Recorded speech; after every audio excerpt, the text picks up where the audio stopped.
This week on Battle of Wits, David Brennan, Sara Meleika, Rebbeca Reeds, and your host, Elspeth Wright.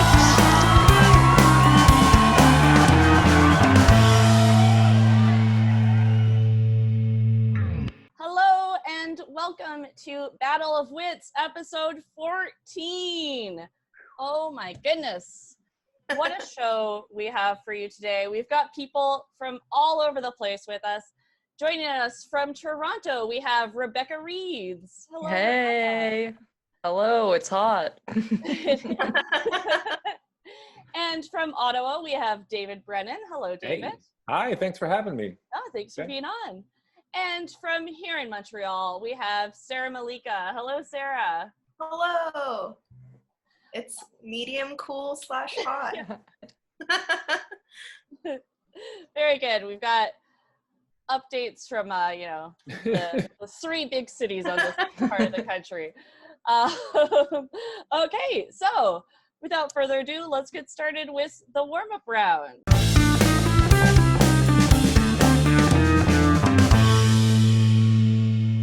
In this round, I will ask you some interesting questions, and you will give me your best answers. So the point goes to whoever gets the closest to the correct answer, or just whoever's answer I like the most.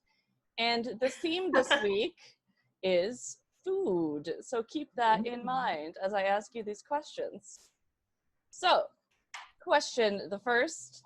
The oldest evidence of soup dates back to 6000 BC, and it contains these two ingredients. What are they?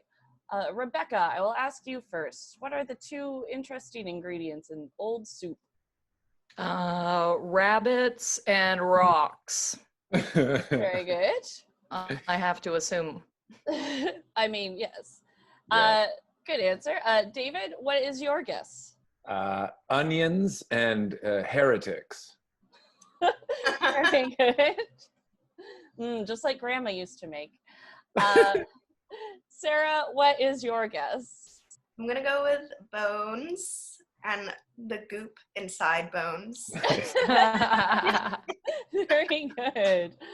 Oh, I like all of those answers. I'm going to give that one to David, who doesn't love a heretic soup.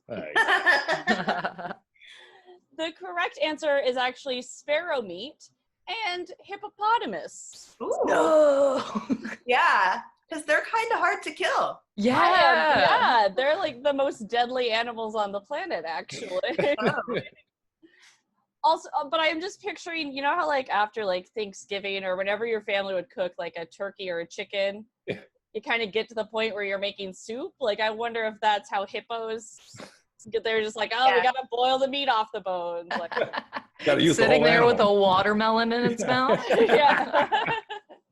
Also, they have those little birds that like eat off them. What if those were Maybe that's why the sparrow was there. Yeah. Oh, dang. Holy shit, this goes all the way to the top. Wild. All right. Good answers, everyone. Okay. Question 2. In the 1830s, ketchup was sold to be used for this purpose. So it wasn't as a condiment. What was it? David, could you? Rusty bicycle chains. You just, and you get them going right again. Very good. Sara, what was ketchup used for in the 1830s? I was gonna say something similar, but I'm gonna go with the early car grease. Okay. Stuff that you need. I can't remember when cars were invented, but I like it. Rebecca? Oh my God, I have no idea now. Those were two so convincing answers. I'm going to say for its healing restorative powers. Oh, yeah, like Very a sunburn. Mm-hmm. It was the first aloe vera. Yeah. Yeah. You know, it's really acidic, so it must have worked. Yeah. Actually, Rebecca, you get the point because you're quite close. What? Yes! So it was sold to cure indigestion by a physician from Ohio named John Cook. He also thought it could cure rheumatism and jaundice. I'm just going to show you a little picture now, just real quick.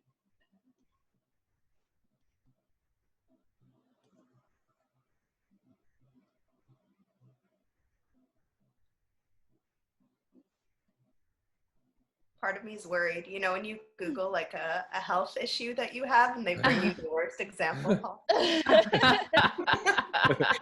getting ready to Oh, really no, it's not. Yeah. Whoa. So this is an ad. So this isn't the original ketchup cure, but Dr. Oh. Kilkenny. Whoa. So the boy Unreal. wants to be doing all these things, but he can't? Yeah, yeah. Oh, I love ketchup with life. Yeah. Wow. I wonder if it would cure the unpleasantness right now, and then we could all go outside again. We can go play baseball with our friends and jump rope and hold hands. It Yeah. feels like in one of Yeah, Red hold Rover. hands and run through a field. I think that's just a picture of Tam Tams in Montreal. Yeah. So that was the original use of ketchup. What a Cool. time. Okay, we've got 2 more questions left in this round. Sarah, we'll start with you on this one. In a number of U.S. States, it is illegal to carry ice cream in your back pocket. Whoa. Why is that? Because it looks like you are publicly like defecating, and that's wrong. That's true. That's true. I'm gonna say. That's a good point. All right, Rebecca. To save the upholstery of others, I guess. Yeah, you sit down with an ice cream in your back pocket, get messy. Very good. David, what is your answer? Well, this one I know, actually. This was because there were restrictions on dairy, and it was the underground, you know, sort of the bootlegging ice cream trade. And if you were caught with the product on you, like 30, 60 days in the slam release. So, but yeah, it was the ice cream was the biggest problem. It's all true. Very good. I liked your confidence in that one, David. I'm going to give that to you. And it was sort of to prevent a crime, actually. So the reason was that people would put an ice cream cone in their back pocket to lure other people's horses away. So they just like have an ice cream cone in their pocket, and horses would be like, and follow them home, which Who is stealing these horses? Dennis the Menace? Exactly, Like, what right? kind of criminal? That's so funny. I love that. I love that so much. it doesn't seem real, but yeah, apparently in Kentucky, Alabama, and Georgia, Right. no ice cream in your back pocket. Yeah. Wow. None. All right, we've got one final warm-up question about food. And this one is actually about a town that is close to my hometown. Florenceville, New Brunswick is the capital of the world of which food? Rebecca, we'll start with you again. So Florenceville, New Brunswick, known for this one thing. What is it? Goat cheese? Goat cheese. Very good. I literally know nothing about New Brunswick, which is like a travesty, I understand, but It's understandable. I know nothing about New Brunswick, and I grew up there. David, what is your answer? Yeah, this one is it's cantaloupe, but it's specific. It's the slices on the sort of supermarket trays you buy. Only the ones with 0 taste. They test them there, and if there's taste, it's not fit. So it's literally just the ones that are the water that leave you feeling nothing. Yeah, that Fruit is tree cantaloupe. how I felt for my entire youth. So Right. Something's missing. Okay, Sarah, what is your answer? Say crispy sheep's ears. Very good. Okay, learning a lot about what people know about New Brunswick. I was like, I think these are the only animals that live there. No. Oh. New Brunswick, or Florenceville, New Brunswick, is actually the French fry capital of the world. Whoa.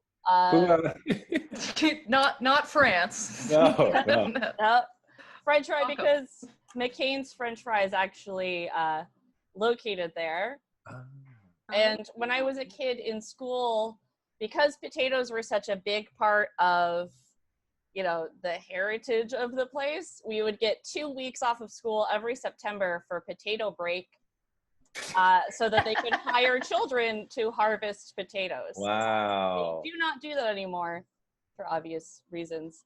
But, I like whoever said, hey, make sure my tractor trailer is in the shot. Oh, yeah. That's, hey. the only reason you can ever be late because of traffic in Florenceville, New Brunswick, is if you're stuck behind a tractor. And then everyone's like, oh, man. But then you, know the tractor driver. So, once you can finally, you're like, oh, hey. And then you stop and talk for 55 minutes anyways. We also had a Potato World, which is a museum dedicated to potatoes. I've never been. I really, next time I get back to New Brunswick, I've vowed amazing that I will go. Now we want the place to look big. We want the place to look big, so get as much sky in there as possible. Yeah, exactly. Oh, man. Right. Excellent job. Sarah, I gave you the point for that one because I feel like crispy, sheepier, similar, French fries are crispy. It's all good. At the end of that round, Rebecca and Sarah, you have a point each. And David, you have 2 points. As we go into the what does it mean round.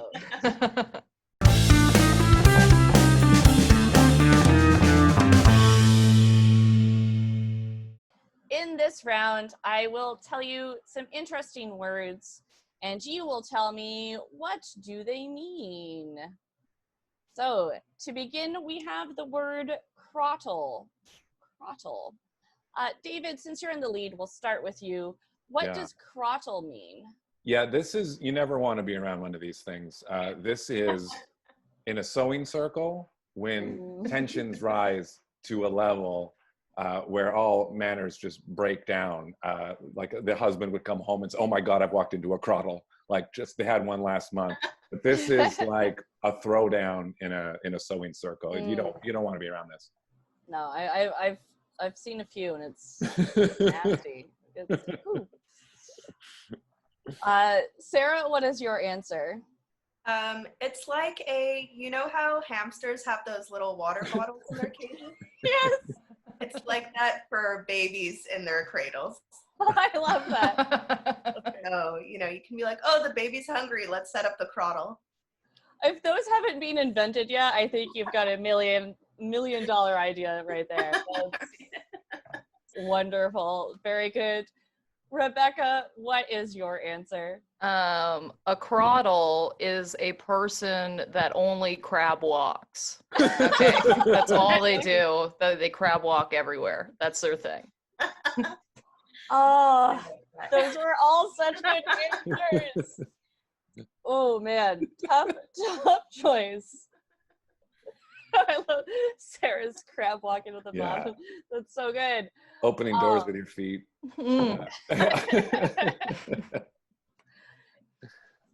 I mean, you know what? Oh, I love all of those.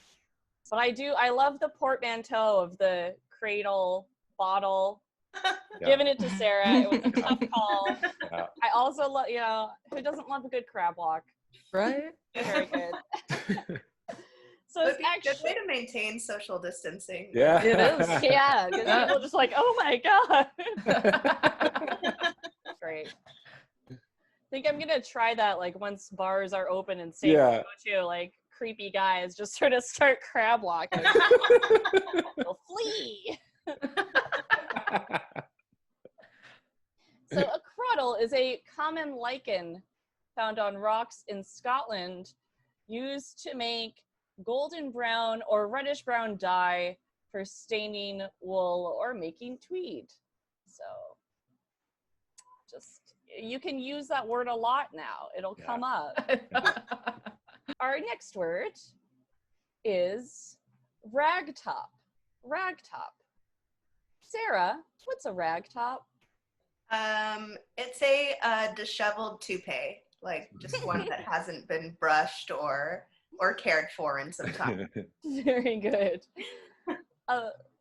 Rebecca, what's a ragtop? It is the top cotton part of a pad. It's a ragtop. Oh, very good. David, what's a ragtop? Yeah, so I have a bit of a music background, and like how skiffle was a precursor to rock and roll, ragtop was just before ragtime, and not too many people know this, but you can look up. There were a lot of touring acts, and they would play this ragtop music, but it was all with cloths and threads, and it was soft music, soft stuff. Yeah. Very good. You guys are really good at this round. I'm gonna give that one to David. It's true. Yeah. Well done. Yeah. Oh It's yeah. true. I mean, Yeah. The recordings are great, but you have to turn them up really loud. You don't soft. Although it's very neighbor friendly. Like if you have an apartment, Yeah. just play your ragtop all night. A ragtop band moved in. They're great. They're fine. They're great. They're lovely. They're fine. So a ragtop is, along with being a fabric-based band, a convertible car with a soft roof. Oh. Ragtop. Those old softies. And the final word is petcock. Rebecca, I saw you go. I don't know how. Know it. So please tell us. Oh God. Oh man, I don't know, because obviously I can't think of anything that's not filthy. Like it's just you. Because pets sometimes play in the mud and get filthy. Is that why? Yeah, yes, exactly. They're such they're dirty animals. A petcock is a rooster that you make watch you have sex. Oh, so close. That's actually a cock-cuck. Damn it. Okay. David, what is a petcock? Yeah. So again, kind of lost in history here. This word, I can't. it's missing an E. It was peatcock. And like the sort of landscapers we would know today, they would bring the rooster over and into the grass and the peat and the sod. He would do the holes for they call it aeration or whatever. Mm-hmm. So yeah, missing an E over the time. A fascinating word. Very good. Sarah, what is your answer? I'm going to say that if you want to become a master badminton player and you want to graduate to a shuttlecock, first you have to practice with a petcock. Training wheels for badminton players. Oh, very good. Those are all so good. I don't even know. You guys are killing me with this round. I'm going to have to give that one to David. That was really, really well done, though. Well done, everyone. So a petcock is a small valve in a steam engine or baler used for drainage or reducing pressure. So David, your answer was like, There. yeah, it was there. An old-timey fix it.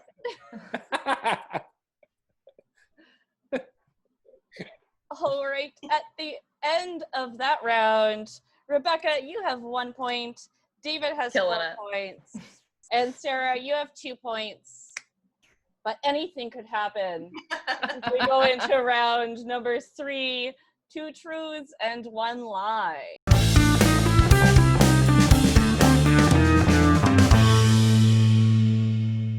In this round, each of our contestants will tell 3 stories. 2 are true, 1 is a lie, and we will interrogate them to find out which is the lie.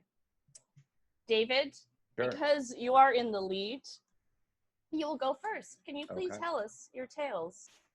All three right in a row, right? Yep, right in a row. Okay. So I once single-handedly saved 1,000 people in my apartment building from carbon monoxide poisoning. Okay. I was also once briefly detained by Lisbon police in a case of mistaken identity. And lastly, I visited once the town where my great grandparents are from, and in the cemetery, when I was visiting the grave, the woman tried to get me to pay for the grave's upkeep, even though I'd never met them. Whoa. Ooh. That last one sounds believable for sure. I believe that. I'm sure that would happen. The world is a terrible place. All right. So, Rebecca, you can ask the first question. What is your first question for David? How was it specifically you that saved this 1,000 people? Yeah. So imagine amongst all those people, I was the only one with a carbon monoxide detector. It was 3 a.m. and it started going off, the high-pitched sound you never hear. You never want to use the thing. So I was the first call down and met the firefighters. And, a couple days later, I got a phone call from the fire marshal, and he thanked me, and he said that would have been a lot of dead bodies. Ugh. Okay. Yeah. Was this apartment building in Ottawa? Toronto. Okay. So it's like, I lived in Ottawa, and I was like, I don't remember there being even No. 1,000 people in that whole city. It was like two big towers. Okay. Sure. Sure it was. All right. Sarah, what's your first question? What were you interrogated in Lisbon over? Yeah, it was nuts. So I was with my wife, and it was the second day. We were staying in this little beautiful boutique hotel off the drag, and another group of students, they were throwing chairs and shit off the balcony, and I matched the guy that someone thought they saw. And so when I went out on the street to get my codfish dumplings and Portuguese tarts, they were like, stop, wait, you. And then there was a whole thing, but there was a language barrier. 25 minutes, they kept me until they could prove that it wasn't me. Oh, whoa. Yeah. Okay. Wow. Actually, I'm sold by this one. How did you prove that it wasn't you? Yeah, so the weird thing is I did actually see them with the guy, and then we did look alike, but thankfully my wife, she came down and she vouched for me at the time. Okay. Rebecca, do you have another question? How much was the upkeep? Yeah. I would love to know. We didn't get to that point. But she took my email, and I was trying to tell her I'm just visiting, but they said no. The person who was taking care of the graves for the contract, the landscaping and whatnot, died 5 years ago, and they've been trying to track down relatives. Oh, interesting. So yeah, stupid me goes up. It's called Lac Sainte Marie in Quebec, not too far from Ottawa. Okay. That's what it's called. Okay. Yeah. Damn, you're good. All right. Sarah, do you have another question? Why did you have a carbon monoxide alarm? Very good question. That's a great question. So the apartment was rented from my ex at the time, and her brother had left it in the apartment, same apartment. I did not purchase it, but Okay. yeah. But always have one on hand. Okay, you can each ask one more question if you have any, or we can guess. Rebecca, do you have another question? Did anybody in the apartment building thank you, or was it just the firemen? Was it the really acknowledgement of the firemen? Just the firemen at the time. So it was it was a big apartment building, but it had a condo party room, and so we all at 3 o'clock in the morning had to go in and camp out there. And I didn't want to tell anyone that it was me because they thought it was a false alarm or whatnot. But Rick Campanelli was he lived in the building at the time. Nice. So I was like, Rick the tenant, I'm like, hey, I'm in show business too. So yeah, no one thanked me, but the fire marshal did make that call. Okay. Sarah, do you have a final question? Or why was it so hard for the grounds people to track you down? Wait, didn't you say you went back to your home country, and now you're saying it was in Lac Ste. Marie? No, sorry, it was the hometown of like my great grandparents. Okay. And it had a different name back then because it was like just a bunch of lame Irish people that lived there. But so they were trying to track down like this other side of my family. But I was like, I had a camera, like I was like, oh, this is so cool. And I was like fresh meat. Like they're just like, oh yeah, this guy. Yeah. Okay. Lac Ste. Marie. I was sure until you repeated it, and then I was like, Yeah. Okay, Rebecca, you seem sure. What is your guess? What do you think is the lie? I think the carbon monoxide story is the lie. Okay. Sarah, what do you think is the lie? I'm gonna go with the grave upkeep story. Grave upkeep. All right. David, what is the lie? Portugal's the lie. Whoa! Well done. I knew you were a great liar. I knew it. I told my wife my idea, and she goes, "You're just thinking of Chair Girl." I'm like, "Yeah, Chair Girl. That's right. That's what I thought. I knew that that one was the lie. Yeah. This is what I've been doing since we've been locked down, so I'm good at guessing lies now. But I was like, no, that's Chair Girl. No way. Chair Girl. Yeah. Totally believable. All right. Oh, fun. Well done. So you get 2 points for that. Nice. And we will move on. Sarah, it is your turn to tell us your 2 truths and 1 lie. So all 3 of my stories took place when I was doing a semester abroad in Paris in 2010. So it was a pretty cool trip because I'm a big art enthusiast, but I also really like street art. And I spotted those Invader, like they're made out of little tiles, those like little street artists. So that guy Invader is from France, and I spotted him one night like setting up one of his art pieces, and that was very exciting for me. So that's the first story. The second story was, it was 2010, so the World Cup was going on, and they'd set up a big screen in front of the Eiffel Tower, so it was really fun because you could go like watch with all these different people from all over the world.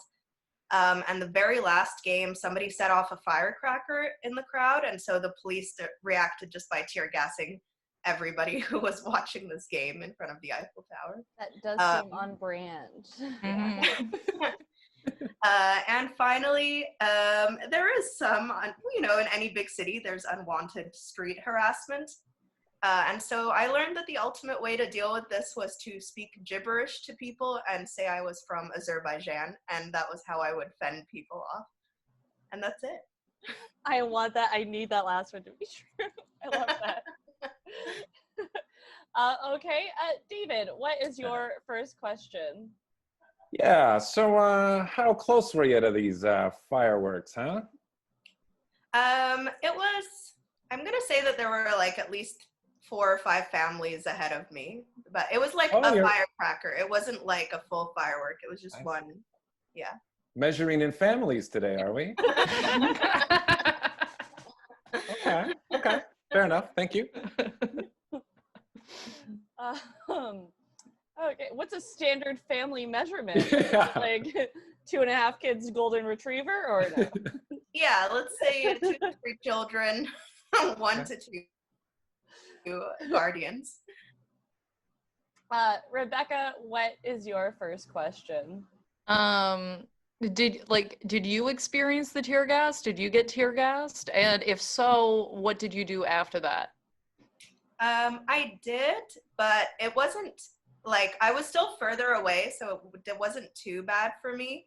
Everybody was running. The main thing actually I was really worried about was sort of being like trampled by people, because people were just like trying to get out of there and weren't looking at who they were bumping into. When I got home, my eyes were already feeling a bit better, but so I was in a weird way, I was very pumped to have been tear gassed. Okay. Do you wear contact lenses, Sarah? No. That would have been too easy. David, another question? Yeah, this first encounter with this invader artist sounds like it was a pretty big deal for you. Now, I imagine you must have the next day rushed out. Who did you tell about this chance encounter? Who did you tell? Oh yeah, I told my family, I told my classmates. I was really excited because like now I know more street artists, but at that time, Invader and like Banksy and stuff like that were some of the very few. So I was really excited to see this happening in action. But I literally told everybody. But I asked if I could take a photo with him, and he's still anonymous, so he said no. But he was nice. Yeah. Mm. What did he look like? He's French. I don't know. He's like a medium build, brown hair, brown eyes sort of person. He does look like ambiguous white dude artist, I guess. Mm. Okay. Or does he? No. David, do you have a final question? Yeah. So the gibberish. Did you end up using this, and if so, how many times? Yeah, because if I try to speak French, or I speak Arabic too, to try to be like, I don't know what you're saying, people would be like, no problem, we can flip over. So then I went fully, I would just be like, oh, shmashkush kakaro. And then they would still be like, where are you from? And I'd be like, oh, karastu Azerbaijan, paroshtoshta karitoto. And then they would be like, oh, so sorry. And then they would leave me. That initial snippet was just, Yeah. I want that to be true. This just got tricky. Yeah.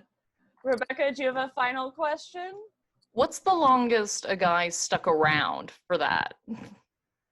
They would keep trying a couple of different languages to see if we would land something, but it would still, it would last maybe like 2 to 5 minutes max. Like they were usually still shortish, but some persistence. Until 5 minutes is commitment. I'm impressed. Yeah.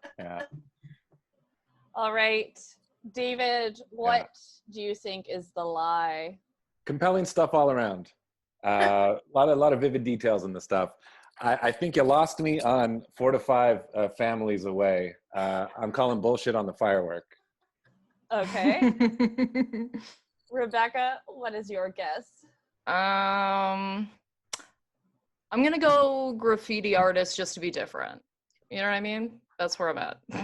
Okay. Sarah, what was the lie? The graffiti artist story. Yay! Yeah. Well Being done. different is the best. So Rebecca, you get 1 point. Sarah, you get 1 point. Oh, baby, 2 points. Just wash over me. Let it happen. Oh, so good. Okay, now it's your turn. Okay, so I kind of did the same thing where I picked 3 stories all from one kind of timeline. So Okay. like all from 1 year. So this all happened in 1 year. Or I'm gonna say that because I'm method acting. I believe it, you believe it. Okay. So the first thing is I almost drowned in the Dominican, which was very embarrassing. I wish I could describe it in another manner, but very embarrassing. Secondarily embarrassing. One time after the dentist, I got into the wrong van. And a mom found me. And number 3, one time when I was same time period, I got alcohol dropped off at my house when I wasn't of age, and my dad kept it until I turned 19 and gave it to me on my birthday. Aww. That's really sweet if true. Okay. Sarah, what is your first question? What kind of van did you get into? Oh, it's just like, one of those generic silver, like GM. It has a very particular smell. They all smell the same. You know what I'm talking about? That fruit roll up, crushed up, graham cracker van. Sickeningly sweet and vanny. Yeah. I was very drugged. So same.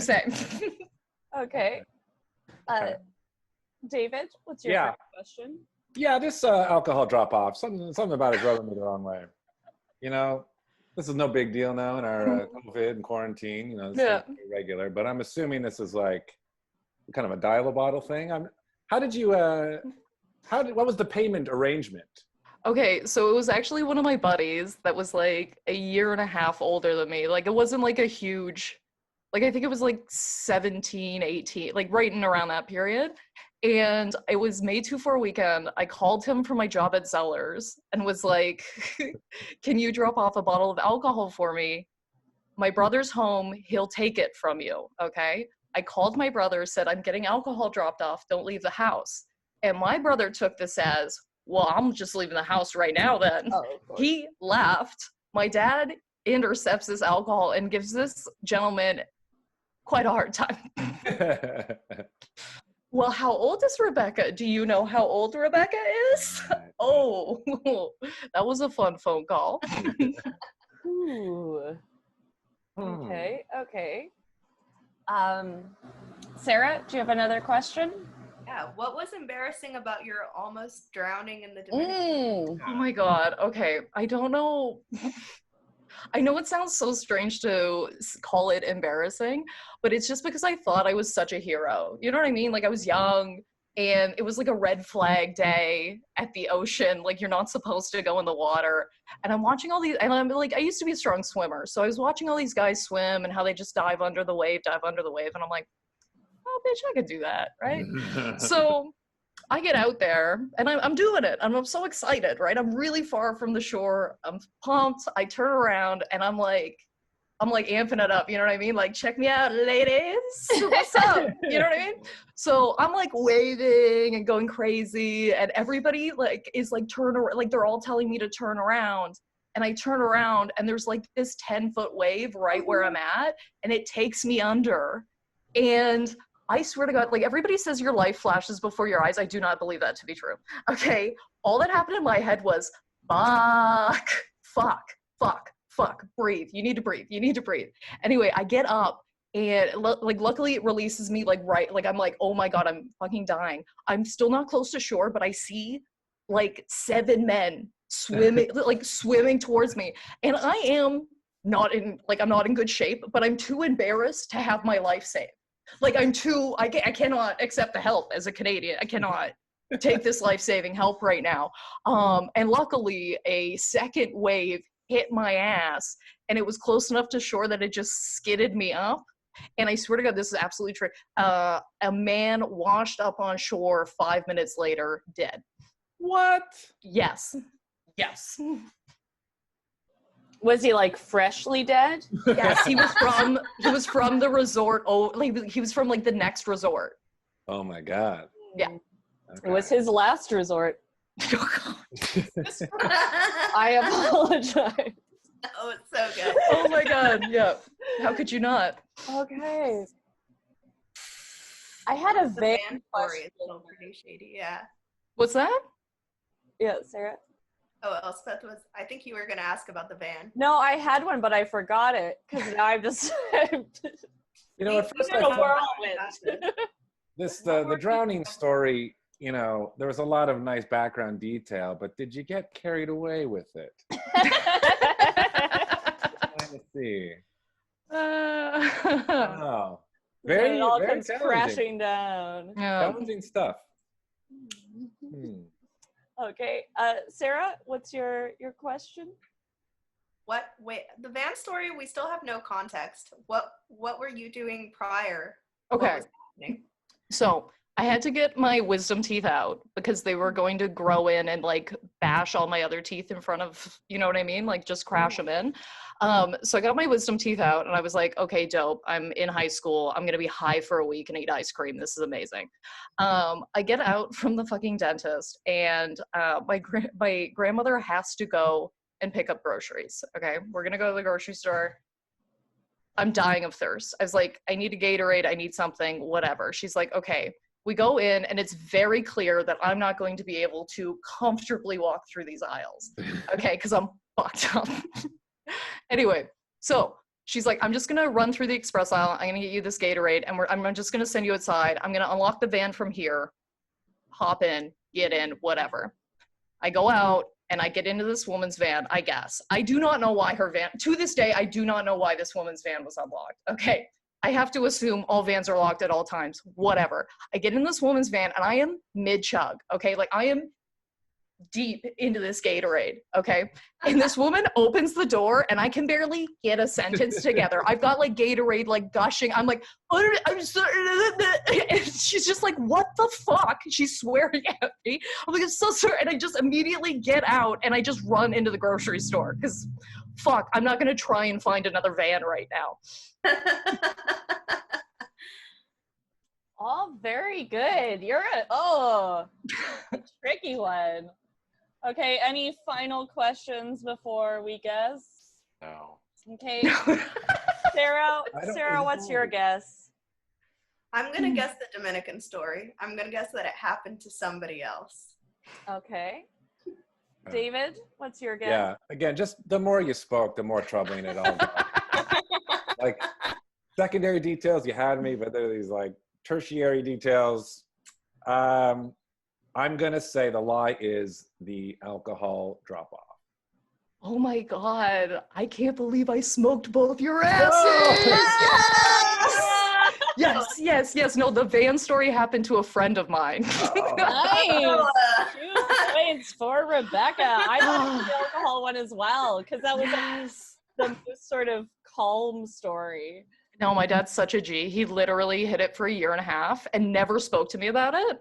And I asked him, I was like, why did you do that? Like, why didn't you punish me or something? He was like, are you kidding me? He's like, you avoided me for 2 weeks. You were so embarrassed. That was the best punishment I could have given you.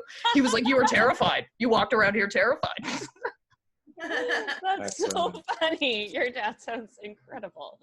That's wonderful. Okay, at the end of that round, Sarah has 3 points. Rebecca has 4 points. And David is in the lead with 6. We've got 2 rounds left.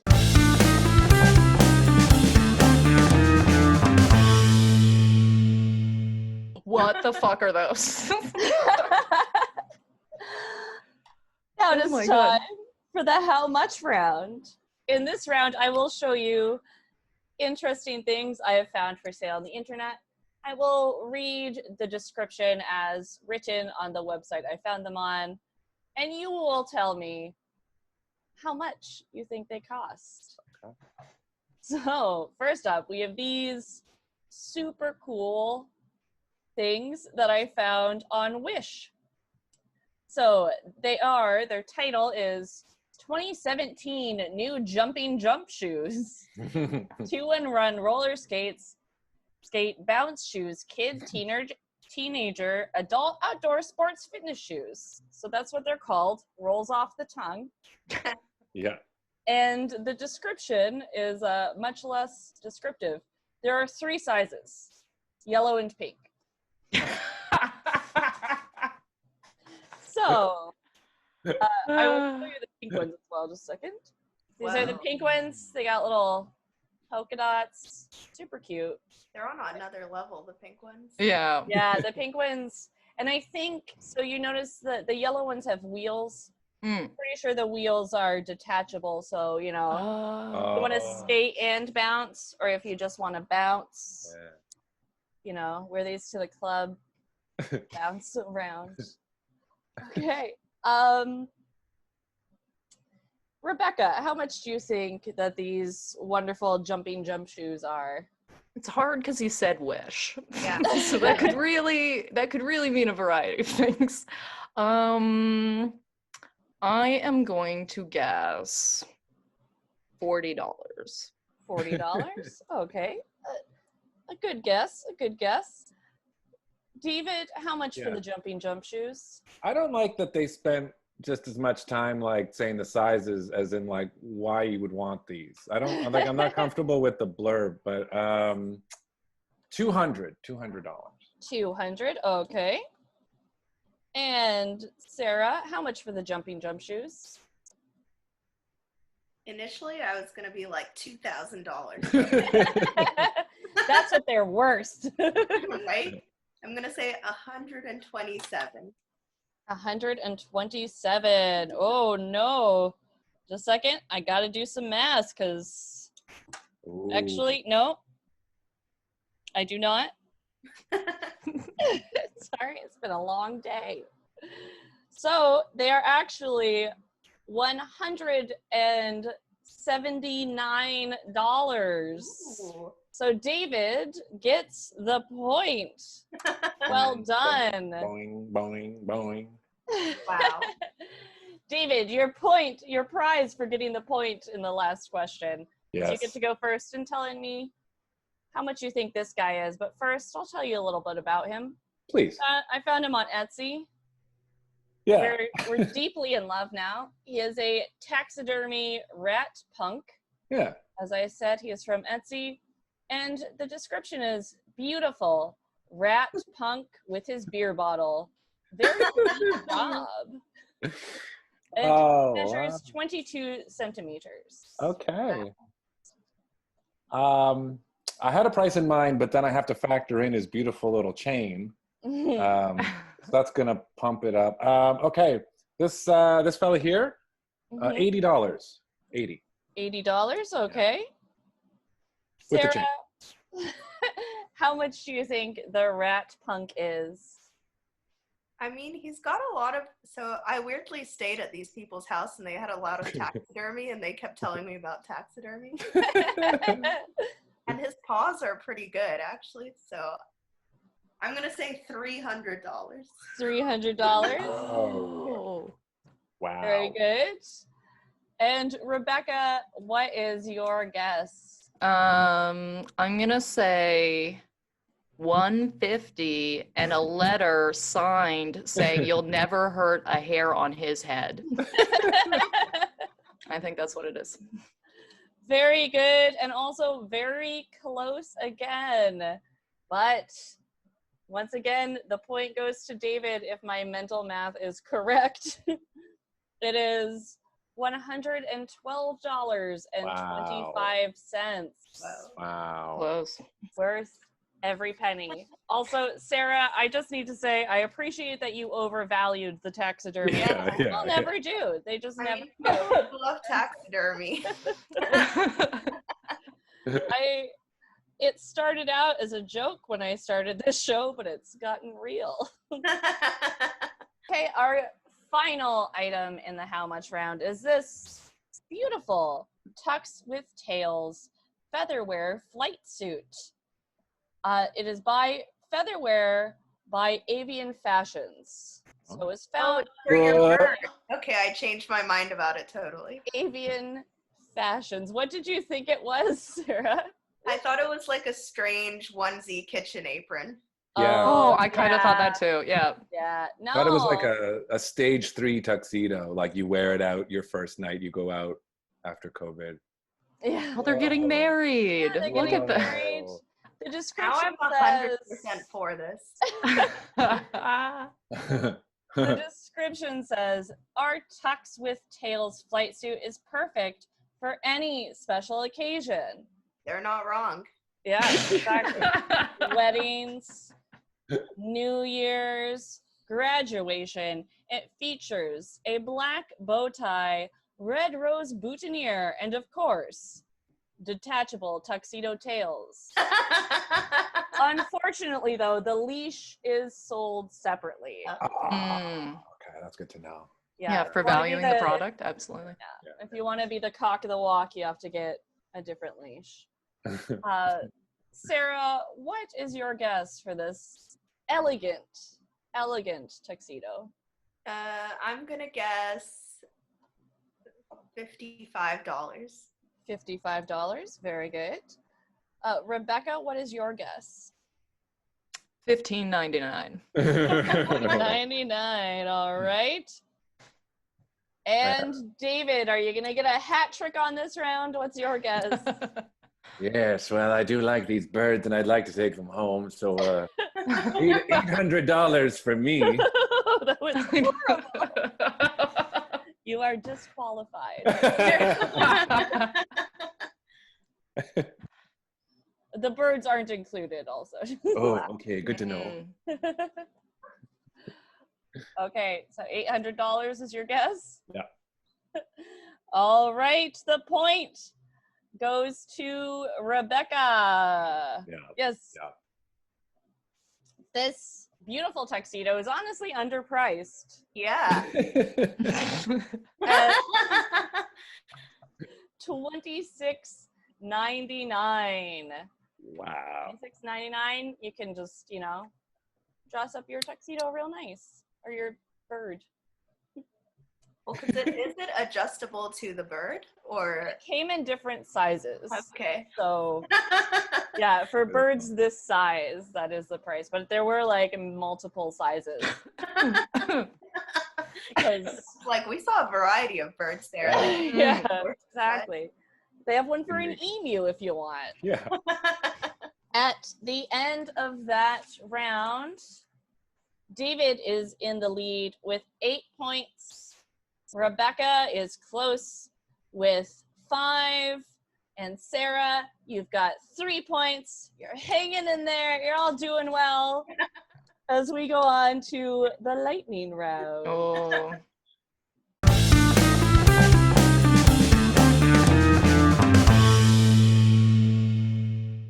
It's now time for our very final round, the lightning round. In this round, I will ask you rapid fire questions, and you will all shout out your answers. Whoever I hear answer correctly first gets the point. Are you ready for the lightning round? Okay. What does a protractor measure? Angles. Very good. 2 plus 5. 7. 7. What's the last letter of the alphabet? That. Zed. Dead. I think that was David. What are bangers and mash? Sausage and potatoes. And sausages. So it was Rebecca. Who wrote The Tempest? Shakespeare. William Shakespeare. David. Which country is the Leaning Tower of Pisa? Italy. Italy. Sarah. George Harrison and Ringo Starr were in which The band? Beatles. Sarah, very good. 8 times 10. 80. 80. Sarah, what's the 5th letter of the alphabet? E. E. David. Oh, man. The early bird gets the... Worm. Oh, I think it was David. Touch your nose really fast. I think that was Rebecca. Which province is Anne of Green Gables from? PEI. Oh. Yeah, very good. Who wrote the book It? Stephen King. Stephen King. Stephen King, very good. And 2 plus 2 is... 4. Oh, I think you all got that one. Yeah. Well done. That was intense. Oh, yeah. No, they've grown. As if we weren't all sweaty enough before. Oh my goodness. It was an intense lightning round.